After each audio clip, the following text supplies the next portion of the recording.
December 1943, Bismarck Sea.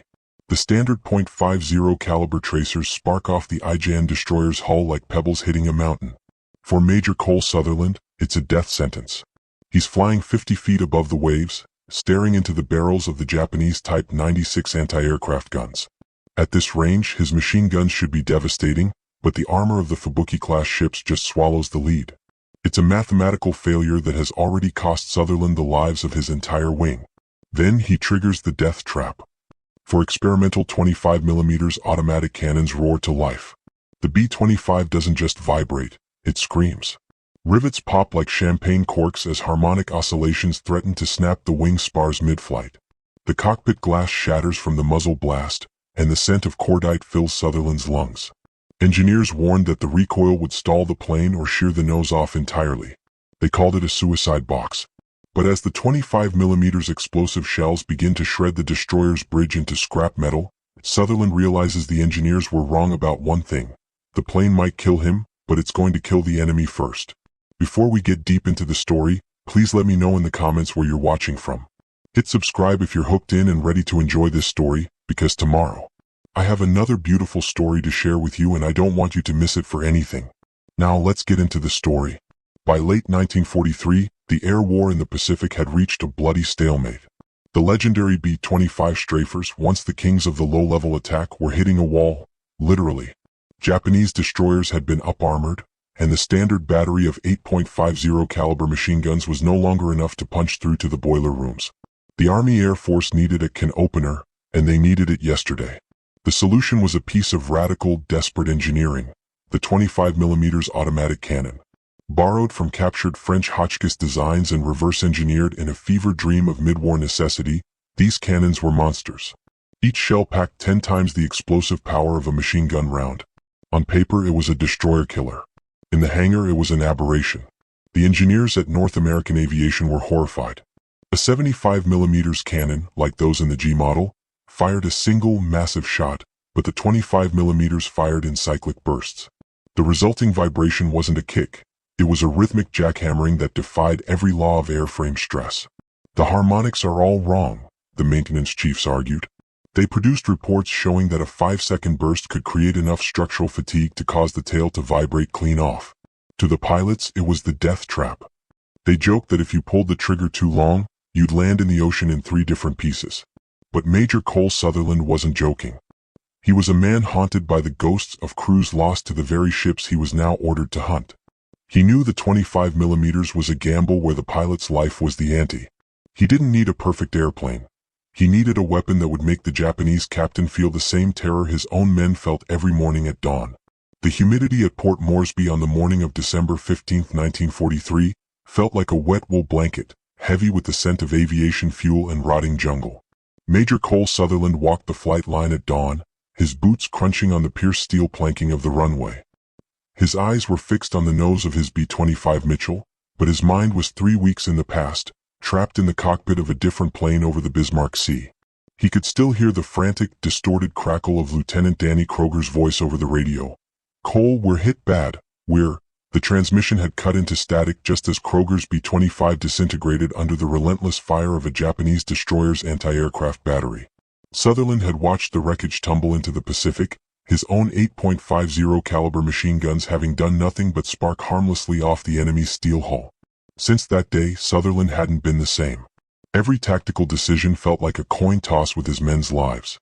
He stopped in front of the aircraft's modified nose. Gone was the standard glass. In its place sat a solid metal housing for one of the most controversial experiments in the Pacific theater. 4 reverse-engineered French Hotchkiss 25mm automatic cannons. These were monsters compared to the standard machine guns, firing 25mm times 193mm high-explosive incendiary shells at a rate of 250 rounds per minute per gun. On paper, they were the can openers needed to sink a destroyer. In reality, they were a structural nightmare. "Sir, you're staring at it like it's a ghost," Lieutenant Red Morrison, his co-pilot, said as he approached. Red was a cocky optimist who believed enough firepower could solve any problem. Behind him leaned Sergeant Frank Hayes, the flight engineer, who was currently eyeing the fresh welds around the cannon mounts with pure vitriol. "It's not a ghost, Red. It's a coffin," Hayes spat. "I've spent all night looking at the test data. These 25 MMS create harmonic oscillations that could shake the wing spars right out of their sockets. The maintenance chief told me the test birds developed stress fractures after just 50 rounds, and were carrying 4 times that. In the waist of the plane, Corporal Jimmy Chin sat quietly, his fingers tracing the wooden beads of a rosary.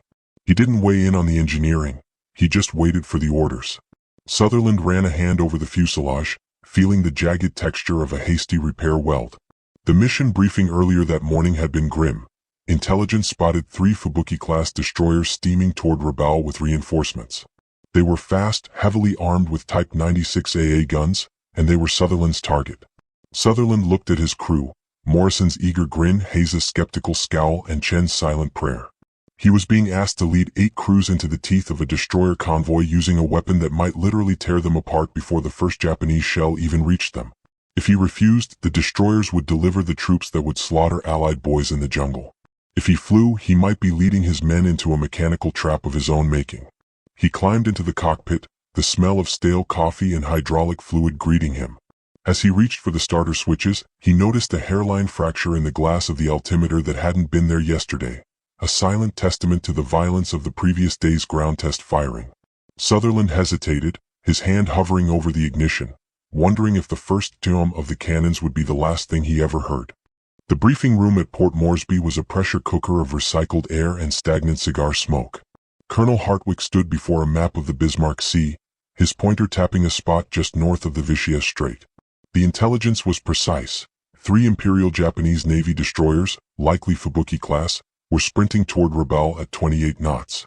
They were bristling with Type 96 25mm anti-aircraft guns, the very weapons the Americans were now attempting to mimic. Hartwick didn't mince words as he scanned the faces of the 8 crews gathered in the dim light. "The irony isn't lost on me, gentlemen," he said, his voice like grinding gravel. "You'll be fighting 25mm cannons with 25mm cannons. The difference is theirs are bolted to 10,000 tons of steel, and yours are bolted to an aluminum nose that was never meant to carry them." The room remained silent as Hartwick detailed the experimental nature of the B-25 modifications. He admitted that structural failures had occurred in California, but the mission remained unchanged. Standard .50 calibers were failing to penetrate destroyer hulls. They needed the kinetic energy of the 25mm high-explosive shells to reach the boiler rooms.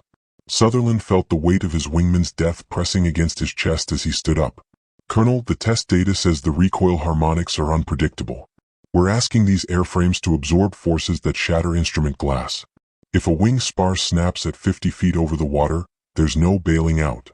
Hartwick met Sutherland's gaze with a cold, level stare. "Major, I understand your reservations. I'm putting you in the lead because I need a pilot who knows the difference between bravery and recklessness. But make no mistake, this mission happens. If the cannons fail or the vibration is too much, you switch to skip bombing. You do not come back until those ships are burning." As the crews dispersed to prep their gear, Red Morrison caught up with Sutherland on the gravel path. "You're still thinking about Kroger, aren't you?" Red asked softly, his usual cockiness replaced by a rare moment of sobriety. Sutherland didn't look back. "I'm thinking about you, Red. I'm thinking about Hayes and Chin. I'm thinking about 8 planes that might shake themselves to pieces before we even see a Japanese mast." Red grabbed his shoulder, forcing him to stop. "Then trust us. We know what this bird is. We're ready to ride the lightning." Sergeant Hayes was less poetic. He pulled Sutherland aside near the maintenance hangar, clutching a clipboard filled with terrifying calculations. "Sir, I did the math on the cyclic rate. If all 4 cannons fire simultaneously, the vibration frequency hits a resonance that could crack the wing spar welds in under 3 seconds. We'll fold up like a paper plane mid-attack." Sutherland looked at the weathered face of his engineer, seeing the same fear he felt. "Then we fire in controlled bursts, Hayes.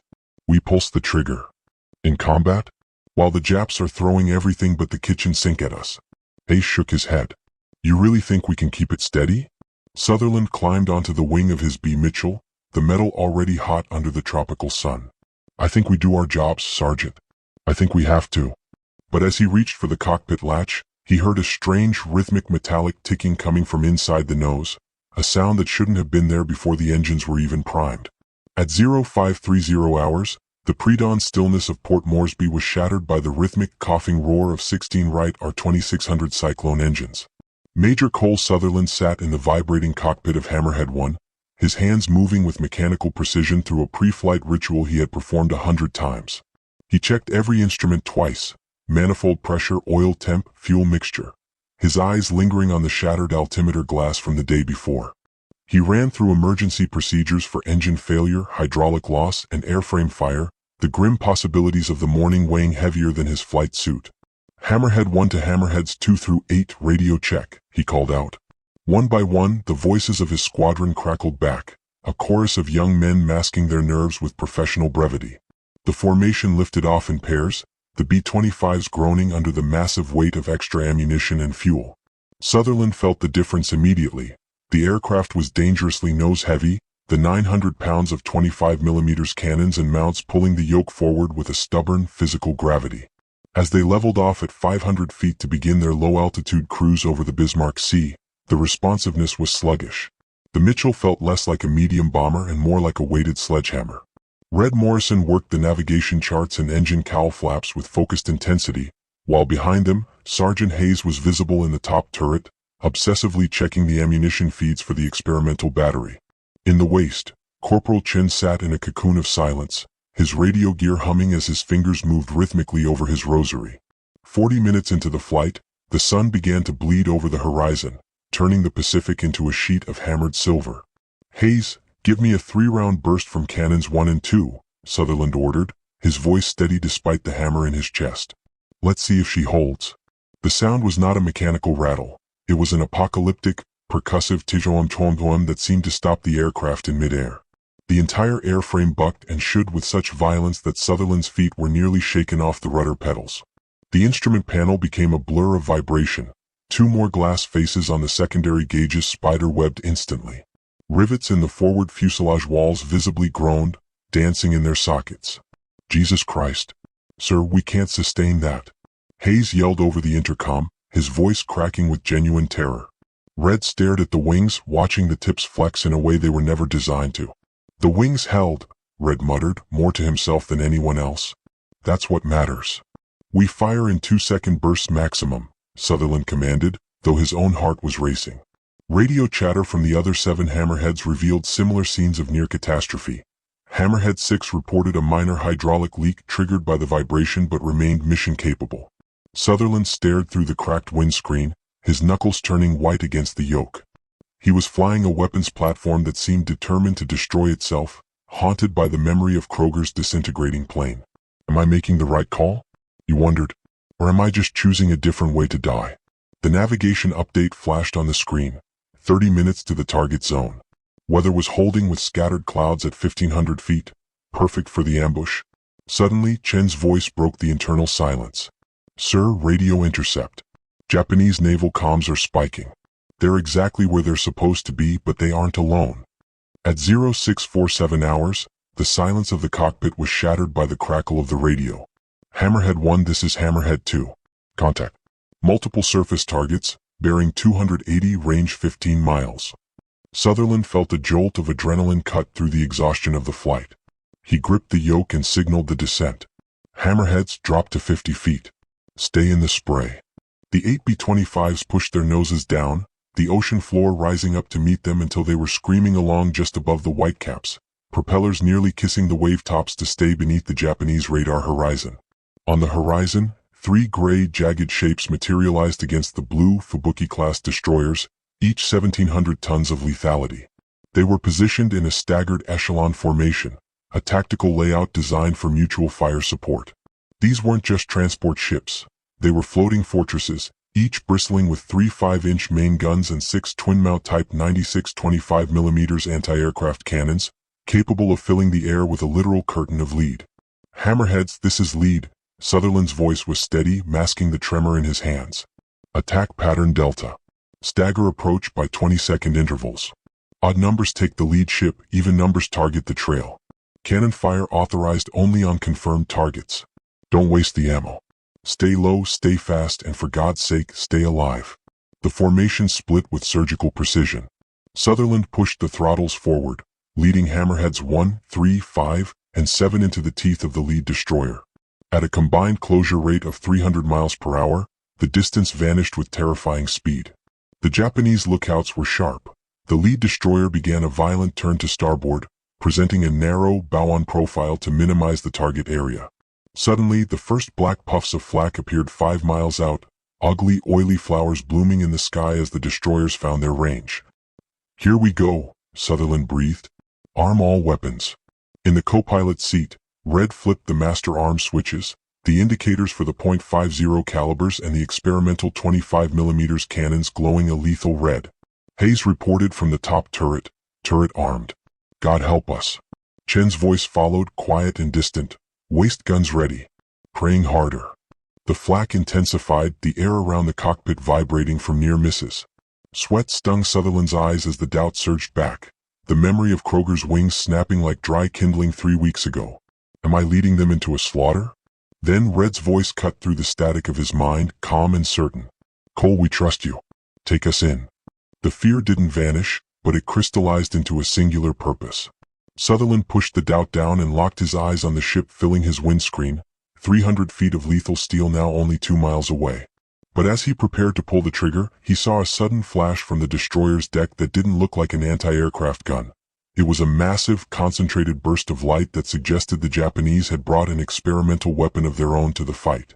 At precisely 1 mile, 1,760 yards of open, unforgiving water, the horizon ignited.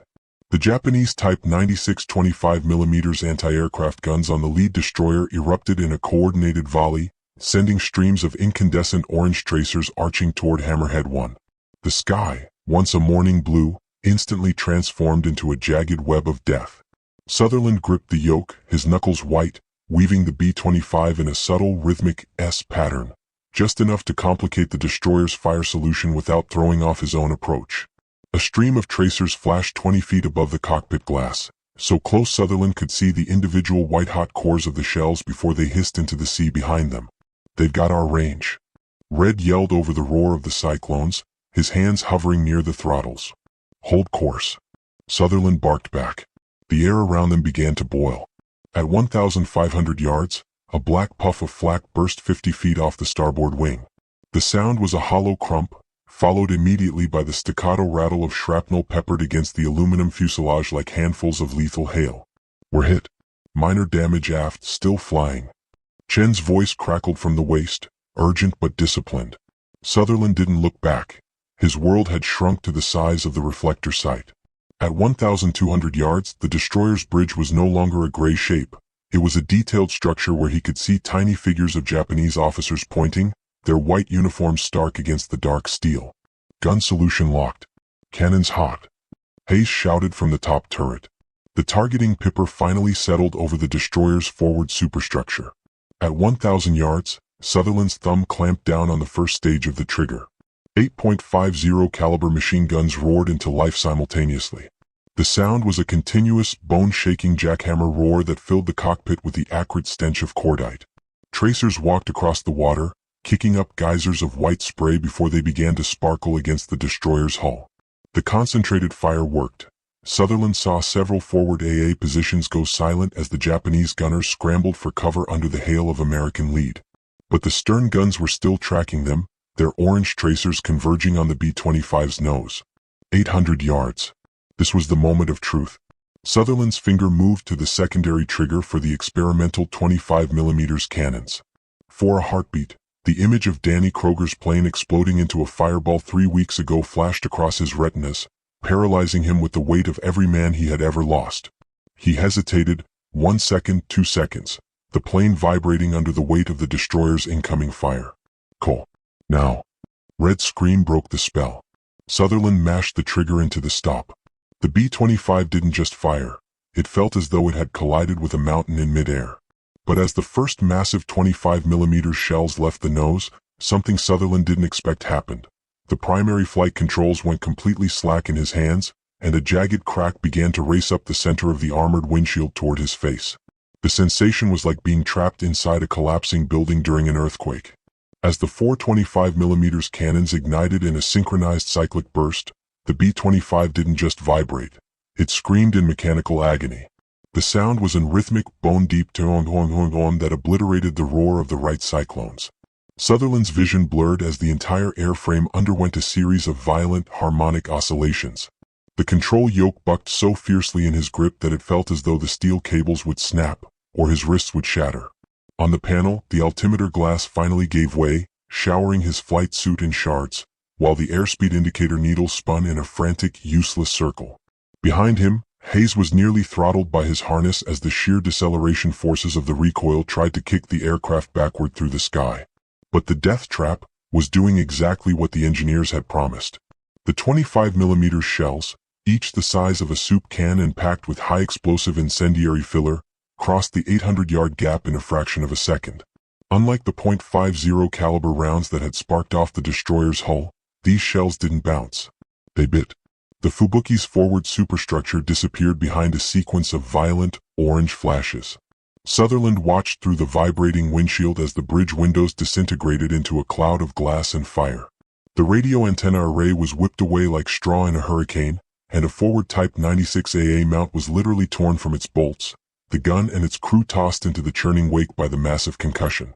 Sutherland gritted his teeth, wrestling the nose to walk the fire down the length of the ship, from the shattered bridge to the forward smokestack, then across the midship AA tubs.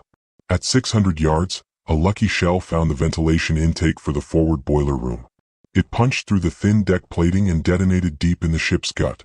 A massive, terrifying geyser of superheated white steam erupted from the deck, engulfing the forward half of the destroyer. The vessel lurched as if it had struck a mine, its speed visibly dropping as the internal explosion crippled its drive. "We got secondaries. Keep firing." Red screamed, his face illuminated by the flashes. Hydraulic pressure dropping. Starboard cannon feed jammed. Hayes hollered from the turret. "3 guns is enough." Sutherland shouted back, refusing to let up. The tail gunner's voice broke through the chaos, reporting that the enemy's return fire was slackening as the Japanese crew struggled with the devastation. At 400 yards, Sutherland finally released the trigger. The sudden silence in the cockpit was deafening.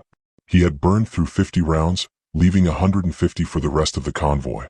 The destroyer was a wreck, listing 5 degrees to port and belching black smoke, but its stern guns were still tracking, desperate for a revenge kill. At 200 yards, Sutherland gave one last burst of the .50 calibers to keep the gunners' heads down, then pulled back hard. The B-25 roared over the destroyer's mainmast with barely 30 feet of clearance.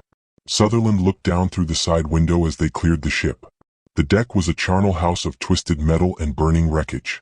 "Holy Mary, Mother of God," Hayes whispered into the intercom.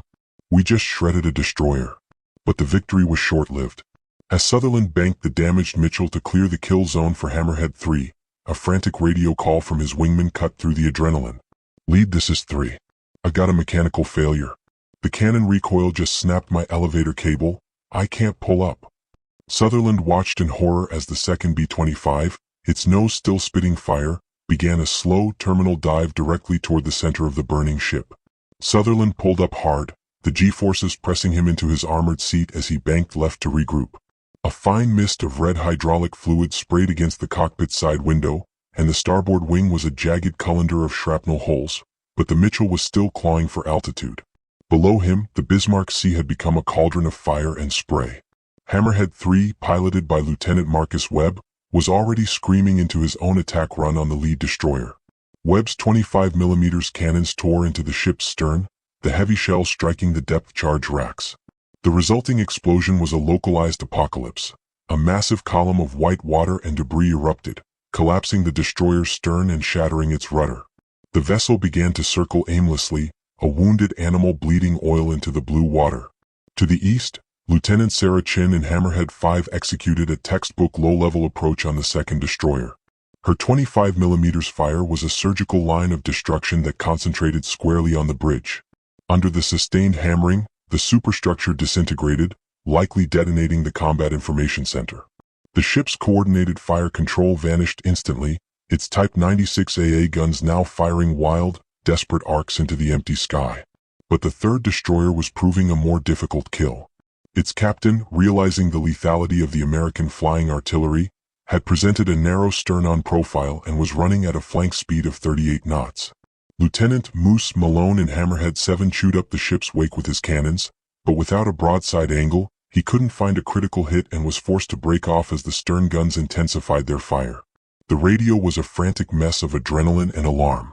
Hammerhead 6, I'm hit. Losing fuel fast. Hammerhead 2, target is burning, she's going down. Hammerhead 4, circling for a second pass. Sutherland surveyed the chaos. The first ship was dead in the water. The second was a drifting furnace. Only the third ship remained a threat, racing toward the protective umbrella of Rabal's land-based air cover. Sutherland gripped the yoke, ignoring the vibration of his rough port engine. All hammerheads, concentrate on the runner. Don't let it escape. Cole, we're in bad shape, Red Morrison warned, pointing to the fluctuating oil pressure. We should RTB while we still have 2 engines. Not until that third ship is down, Sutherland replied, his voice flat and hard. Red managed a grim, sweat-streaked grin. Knew you'd say that. In the rear, Hayes was struggling with the jammed starboard cannon, his hands slick with grease and hydraulic fluid, while Corporal Chen crawled forward through the narrow crawlspace to assist. They had 45 minutes of fuel left and 150 rounds of 25mm ammunition. Enough for one last, perfect strike if they could get the guns clear.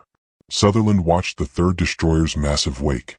The Japanese captain was pushing his turbines to the limit, but his course was predictable. He's fast, Sutherland muttered. We'll have to overtake. Red looked at the navigation chart. Or we could cut him off. See that coral atoll at 10 o'clock? If we swing wide and use the land for cover, we catch him broadside when he clears the reef. Sutherland didn't hesitate. Hammerheads, follow me. We're cutting him off. As they banked toward the atoll, a new low-frequency hum began to resonate through the floorboards, not from the engines or the guns, but something else, vibrating the very bones of the aircraft as the sea beneath them suddenly turned a sickly, glowing green. Sutherland banked Hammerhead 1 around the emerald fringes of the coral atoll, 5 B-25s following in a tight, lethal line. Below the cockpit floor, the frantic scraping of metal finally stopped. All guns operational. Hayes' voice was a triumphant roar over the intercom. The trap was set. They were approaching from the landward side, their silhouettes masked against the dark green of the island's palms. The Japanese radar, optimized for the open horizon, was blind until it was far too late. The destroyer captain realized his error as they cleared the atoll's edge. He began a desperate emergency turn to port, but his 30-knot momentum made the ship's arc wide and sluggish. It was a sitting duck. He's broadside, Sutherland whispered into his headset. Now. The combined firepower of 5 strafers was a sight that defied military logic. 15 25mm cannons and 40.50 caliber machine guns erupted in a singular, devastating chorus. It wasn't a fight, it was an execution by artillery. The 25mm shells, each carrying the kinetic energy to punch through light armor, ripped through the Fubuki's hull plating like hot knives through wax, detonating inside steam pipes and ammunition magazines. Sutherland walked his fire from bow to stern, feeling the B-25 groan under the recoil of the death trap. At 500 yards he saw the ship die. A massive internal explosion sent a pillar of fire 1,000 feet into the air. The destroyer's back snapped midships, its bow lifting toward the sky like a dying whale before the stern settled instantly. In 30 seconds, nothing remained but a slick of burning oil and debris. A heavy silence hung in the cockpit for 3 long heartbeats. Did we just sink a destroyer in under a minute? Red asked, his voice shaking. We did more than sink it, Hayes replied, his voice barely a whisper. We erased it. But victory was bleeding. Hammerhead 6 was trailing a heavy plume of black smoke, and Hammerhead 4's tail looked like it had been chewed by a shark, the horizontal stabilizer barely hanging on. Sutherland's own aircraft was trembling with a new, sickening vibration. The sustained fire had worsened the structural stress until the wings felt like they were made of vibrating glass. Formation turned for home. 180 miles to Moresby, Sutherland commanded, nursing his rough port engine. 40 miles from base the call came, lead Hammerhead 6 here. We aren't going to make the field. Preparing to ditch. Sutherland coordinated the rescue with a nearby PBY Catalina, watching the B-25 splash into the swells as the crew successfully deployed their life raft. Take it slow, he told his remaining men. We'll get everyone home. Behind them, the Bismarck Sea was a graveyard of smoke. 1 destroyer was gone, another was sinking, and the third was a drifting bonfire. The mission was a success, and Japanese reinforcements would never reach Rabaul. Yet, as the adrenaline faded and the coast of New Guinea appeared on the horizon, Sutherland noticed an unsettling series of hairline fractures spreading across his main wing spar, and the landing gear lever was now completely frozen in the up position. The runway at Port Moresby loomed like a narrow strip of salvation against the encroaching jungle. Sutherland gripped the yoke, his muscles screaming from the effort of fighting the sluggish, unresponsive controls. Emergency gear release red. The lever's frozen, he shouted. Red Morrison hauled on the manual override, and with a sickening mechanical groan, the wheels locked into place just as the B-25 crossed the threshold. The touchdown was a jarring, violent affair. With the hydraulic system bled dry, the brakes were useless mush.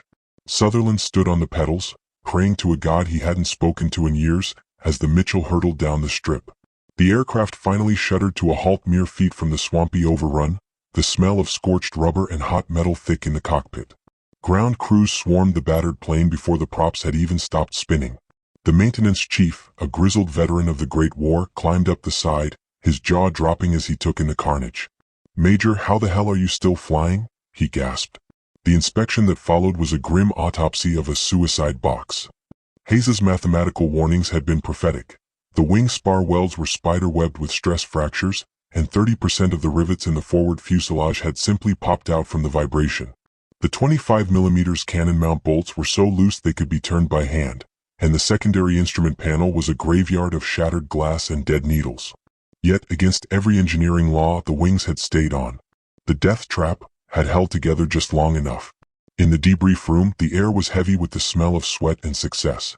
Colonel Hartwick stood with the engineering team, staring at the gun camera footage that showed 3 Imperial Japanese Navy destroyers being systematically erased from the Bismarck Sea. "Gentlemen," Hartwick said, his voice unusually quiet, "you just proved the concept. The death trap works." Sutherland didn't smile. He looked at the engineers, his eyes cold and clear. "Sir, the weapons are effective. Devastatingly so. But the structural issues are real. If we do this again without reinforced wing spars, improved mounts, and redundant hydraulics, we're just sending boys up to die in a controlled explosion. This isn't conventional strafer work. You aren't just aiming a plane anymore, you're riding a hurricane." As the engineering team took notes with frantic intensity, Red Morrison leaned against the doorframe, watching Sutherland. "You did good, Cole. Danny would be proud."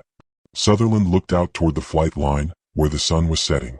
The ghost of Kroger was still there, but for the first time in weeks, the voice was quiet. He had brought his men home. 6 weeks later, the reinforced B-25H models, born from the wreckage of Sutherland's flight, entered production, eventually sinking or damaging 47 Japanese warships. Veterans would forever call them tin can openers. Sutherland returned to the sky with a renewed, cold confidence, leading 23 more missions without losing a single crew member. They had learned to respect the dangerous innovation that factory blueprints said was impossible. As the fresh paint dried on a new set of reinforced cannons, Sutherland realized that while the steel had stopped flying for today, a new rumor was circulating through intelligence.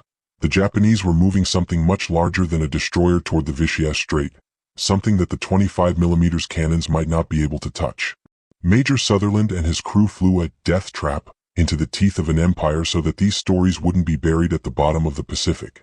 Most people will scroll past and forget the men of the Bismarck Sea within seconds. Don't be one of them. Every like and subscribe ensures that the names of pilots like Danny Kroger aren't lost to the algorithm of history. If you believe their sacrifice deserves to be remembered, hit that subscribe button and leave a like. Then drop a comment with the word recoil to show you're one of the few who stayed until the end of the mission. Don't let their fire go out.